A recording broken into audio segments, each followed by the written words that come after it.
Chadayamangalam MGH സ്കൂളിന് കിഫ്ബിയുടെ 1 കോടി രൂപ അനുവദിച്ചുകൊണ്ട് നിർമ്മിച്ച ബഹുനില മന്ദിരത്തിന്റെ ഉദ്ഘാടനം മന്ത്രി ജെ ചിഞ്ചുറാണി നിർവഹിച്ചു. അഡ്വക്കേറ്റ് സാം കെ ഡാനിയലിന്റെ അധ്യക്ഷതയിൽ ചേർന്ന യോഗത്തിലാണ് മന്ത്രി ഉദ്ഘാടനം നിർവഹിച്ചത്. ചടങ്ങിൽ സാമൂഹ്യ സാംസ്കാരിക രാഷ്ട്രീയ രംഗങ്ങളിലെ നിരവധി ആളുകൾ പങ്കെടുത്തു. കൂടാതെ സിവിൽ സർവീസ് പരീക്ഷയിൽ ദേശീയതലത്തിൽ 47ാം റാങ്ക് വാങ്ങിയ നന്ദനയെ പ്രത്യേകം ആദരിക്കുന്ന ചടങ്ങും നടന്നു.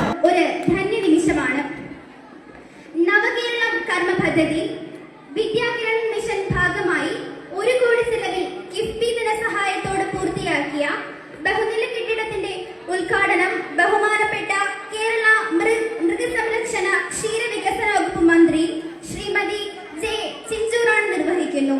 ശ്രീ NK പ്രേമചന്ദ്രൻ MP, ബഹുമാനപ്പെട്ട ജില്ലാ പഞ്ചായത്ത് അംഗം advocate Sam K Daniel, block panchayat president Shrimati Lathika Vidyadharan, Gramapanchayat president Shrimati Mini Sunil, KILA chief manager Shri Murali R, Vidyakiranam mission coordinator Shri Kishore K Kochayyam, Thiruvananthapuram കരുണാസായിലെ സൈക്കോളജിസ്റ്റ് ശ്രീ LR മധുജൻ തുടങ്ങി വിശിഷ്ട വ്യക്തിത്വങ്ങൾ പങ്കെടുക്കുന്ന ഈ യോഗത്തിൽ വ്യത്യസ്ത മേഖലകളിൽ പൊതുസമൂഹത്തിന് മാതൃകയായ 2 വ്യക്തികളെ കൂടി പരിചയപ്പെടുത്താം.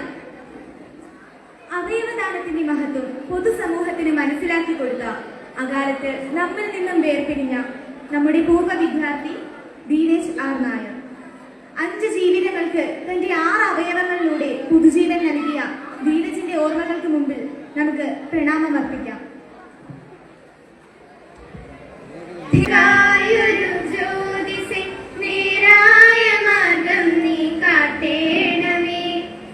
ഇത്തിരി മുന്നോട്ട് പോവുകയാണെന്റെ ഉൾത്തിരിയൊന്നു തെളിക്കേണമേ.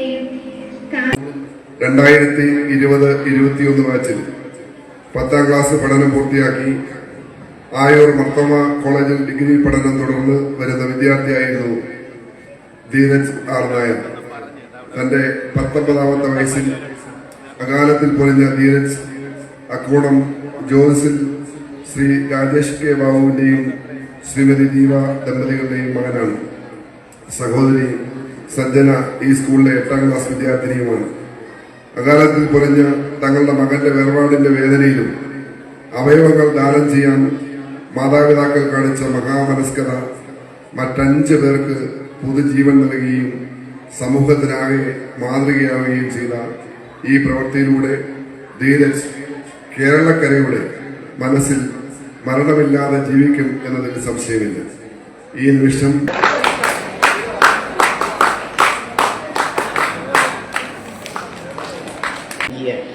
നമ്മുടെ നിയോജക മണ്ഡലത്തിലെ LP സ്കൂളും അതോടൊപ്പം തന്നെ UP സ്കൂളുകളും ഹൈസ്കൂളും ഹയർ സെക്കൻഡറിയും ഒക്കെ വിദ്യാഭ്യാസ മേഖലകളിലും ഇത്തരത്തിലുള്ള വികസനവുമായി ഇന്ന് മുന്നിട്ട് വരുന്നതും നമുക്ക് കാണുവാൻ കഴിയും. നമ്മുടെ കുഞ്ഞുങ്ങൾക്ക് എല്ലാവിധ സൗകര്യങ്ങളും, അവർക്ക് ഉച്ചഭക്ഷണവും, അവർക്ക് യൂണിഫോമുകളും, അവർക്ക് സ്കൂൾ പുസ്തകങ്ങളും ഒക്കെ കൊടുത്തുകൊണ്ട് മുന്നോട്ട് പോകുന്ന കേരളത്തിലെ ഗവൺമെന്റ് ഇന്ന് LP സ്കൂളുകളെ പോലും അന്താരാഷ്ട്ര നിലവാരത്തിലേക്ക് എത്തിക്കുക എന്നുള്ള ഉദ്ദേശ ലക്ഷ്യത്തോടു കൂടി തന്നെ ഗവൺമെന്റ് മുന്നോട്ട് പോകുന്ന നമുക്ക് കാണുവാൻ കഴിയും. എല്ലാവരും പെട്ടെന്ന് കൊല്ലത്ത് എത്തേണ്ടുന്ന ഒരു ആവശ്യകത ഉണ്ടായതുകൊണ്ട് അധ്യക്ഷനും ഒരു ഉദ്ഘാടകയും എന്ന നിലയ്ക്ക് ഞങ്ങൾക്ക് 2 പേർക്കും അത്യാവശ്യം പോകണം എന്നുള്ളത് കൊണ്ട് കൂടുതൽ കാര്യങ്ങളിലേക്ക് കടക്കുന്നില്ല. ഇന്ന് ശക്തി സ്ഥാപിതമായ ഈ ബഹുനില കെട്ടിടത്തിന്റെ ഔപചാരികമായ ഉദ്ഘാടന കർമ്മം നിങ്ങളുടെ ഏവരുടെയും സാന്നിധ്യത്തിൽ നിർവഹിച്ചതായി പറഞ്ഞുകൊണ്ട് ഞാൻ നിർത്തുന്നു. നന്ദി, നമസ്കാരം. ഒരു കാലത്ത് കേരളം ലാഭനഷ്ടങ്ങളുടെ കണക്ക് പറഞ്ഞ് നമ്മുടെ പൊതുവിദ്യാലയങ്ങൾ പൂട്ടാൻ തീരുമാനിച്ചിരുന്നൊരു കാലം.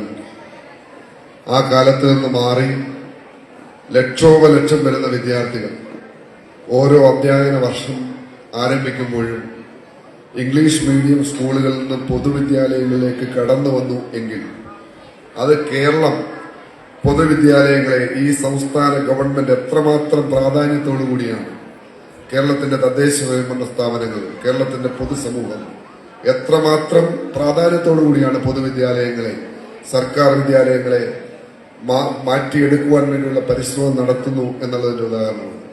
അതുകൊണ്ടാണ് പ്രചോദനമാകുന്ന തരത്തിൽ സിവിൽ സർവീസിൽ ആദ്യ റാങ്കുകളിൽ തന്നെ എത്തപ്പെട്ട നമ്മുടെ തൊട്ടടുത്ത് താമസിക്കുന്ന ശ്രീ കുമാരി നന്ദന ഈ യോഗത്തിൽ പങ്കെടുത്തത് തന്നെ നമുക്ക് വലിയ പ്രചോദനം. നമ്മുടെ ആഗ്രഹങ്ങൾ എത്തിപ്പെടാൻ കഴിയുന്ന മേഖലയിലേക്കാണ്, നമ്മുടെ ആഗ്രഹങ്ങളിലേക്കാണ് നന്ദന എത്തിച്ചേർന്നത്.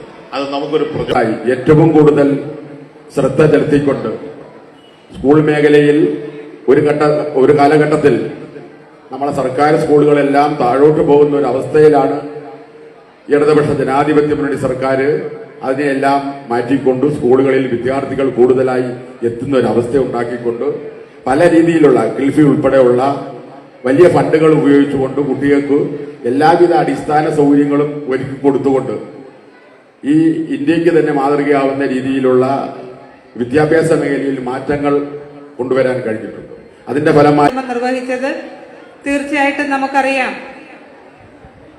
നമ്മുടെ സർക്കാർ അധികാരത്തിൽ വന്നതിന് ശേഷം നമ്മുടെ ഗവൺമെന്റ് സ്കൂളുകളെല്ലാം തന്നെ അന്താരാഷ്ട്ര നിലവാരത്തിലേക്ക് ഉയരുന്ന രീതിയിലുള്ള പദ്ധതികളാണ് ഓരോ മേഖലയിലും ക്രമീകരിച്ചുകൊണ്ട് വരുന്നത്.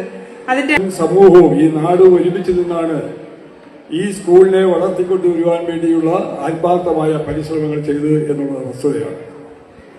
ഒരുപക്ഷെ ഈ സ്കൂള് ഇവിടെ തുടങ്ങുന്ന സമയത്ത് ജനിച്ചിട്ടുള്ള ആൾക്കാര് ഒരുപക്ഷെ എന്നോടൊപ്പം പ്രായമുള്ള ആൾക്കാർ വളരെ ചുരുക്കമായിരിക്കും ഇന്നിവിടെ കൂടിയിരിക്കുന്നതിൽ തന്നെ. ഇപ്പൊ ഈ സ്കൂൾ തുടങ്ങുന്ന സമയത്ത് പഠിക്കുവാനുള്ള ഭാഗ്യം എനിക്ക് ലഭിച്ചിട്ടുണ്ട്. അതിനുശേഷം കുറച്ച് കാര്യങ്ങൾ പഞ്ചായത്ത് ഭരണത്തിൽ കൂടെ ഈ സ്കൂൾ കൊണ്ടുപോവുകയും അതിനുശേഷം നമ്മുടെ മുൻ മുഖ്യമന്ത്രിയായിരുന്ന ശ്രീ പട്ടം ദാനമുള്ള സാറ് മുഖ്യമന്ത്രിയായി വരുന്ന സമയത്ത് ഈ സ്കൂളിന്റെ ഒരു വാർഷിക ഉദ്ഘാടനം ചെയ്യാൻ വേണ്ടി വരുന്ന സമയത്ത് അദ്ദേഹം ഈ സ്കൂള് സർക്കാർ ഏറ്റെടുക്കുന്നു എന്ന് പ്രഖ്യാപിക്കുകയാണ് ഉണ്ടായത്.